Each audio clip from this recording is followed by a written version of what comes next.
សួស្តីពុកម៉ែបងប្អូនឡើយនេះកំពុងតែខ្វៀលគោនៅក្នុងការក្រូចបងប្អូនហើយក្រូចឆ្នាំនេះដូចជាទៅផ្លែច្រើនទេបងប្អូនអើយហើយឡើយនេះស្មៅវាមានគួរសមដែរហើយខាងក្រៅដីខាងក្រៅក៏មានគេភ្ជួរបដាហើយវាសារដល់រដូវព្រោះស្រូវហើយក៏អត់មានកន្លែងចងដែរហើយអញ្ចឹងហើយនៅតែក្នុងចការក្រូចនេះនៅមានស្មៅខ្ញុំអត់ធ្វើអីទេដោយសារខ្ញុំទុកខាន់បលែងវាឲ្យស៊ីអញ្ចឹងណាហើយក្រូចឆ្នាំនេះក៏អត់សូវផ្លែច្រើនទេផ្លែតិចទេហើយបានតែនៅក្នុងក្រូចនឹងឯងមួយឆ្នាំខែវស្សាក្នុងខែវស្សាខ្ញុំអត់ធ្វើអីទេខ្ញុំទុកឲ្យគាត់លេងគោឲ្យវាស៊ីនៅក្នុងនឹងឯងស្មៅវាអត់ទាន់ដុះខ្លាំងទេគឺទៅតិចដែរទេបងហា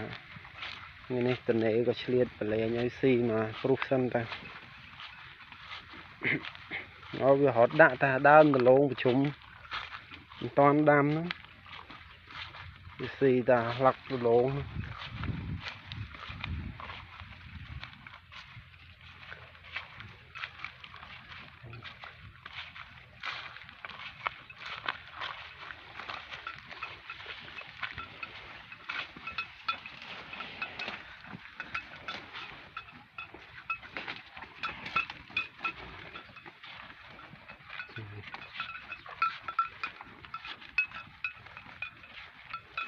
ឡនេះម៉ោង5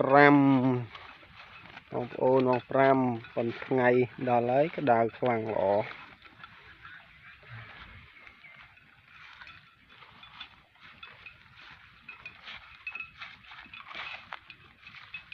សម្រាប់ស្មៅនៅក្នុងចង្ការខ្ញុំនេះវាមានសម្រាប់បនលេងវាបន្តិចទៅដោះមកសៀល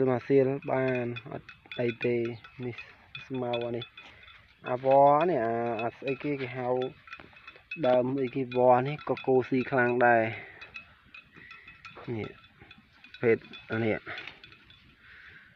នឹងវអីទេខ្ញុំអត់ស្គាល់ទេបើគាត់ថាក៏គោស៊ីដែរអត់តែនៅខ្ចីចឹង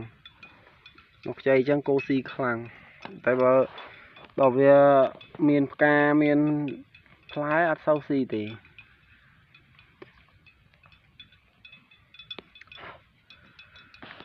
នេះឡូវនេះម៉ោង5ហ្នឹងបងប្អូនមើលនេះម៉ោង5នៅថ្ងៃនៅអត់ទាន់លិចទេ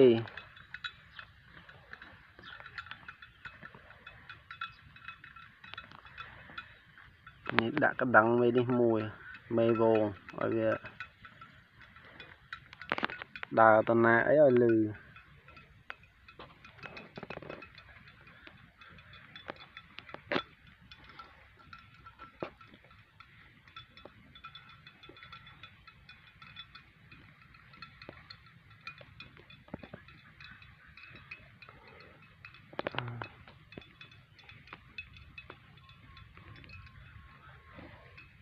ស្គមទេអត់ទាន់ច្បោស្មៅស៊ីជ្រួលបួល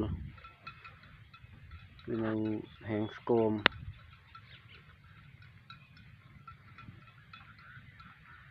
ឥឡូវដល់ខែគេព្រោះស្រូវទៀតអស់កន្លែងចងទៀតហើយក៏នៅតែក្នុងដីចការខ្លួនឯងនឹងឯងក្នុងការហ្នឹងគឺថាចង់ព្រោះស្រូវបន្តិចដែរហើយបើសិនយើងព្រោះទៅយើងត្រូវឲ្យវាស៊ីក៏ឲ្យទៅអញ្ចឹងណាបើយើងអត់មានកន្លែងចងឲ្យស៊ីយើងឲ្យវាស៊ីស្រូវនឹងទៅ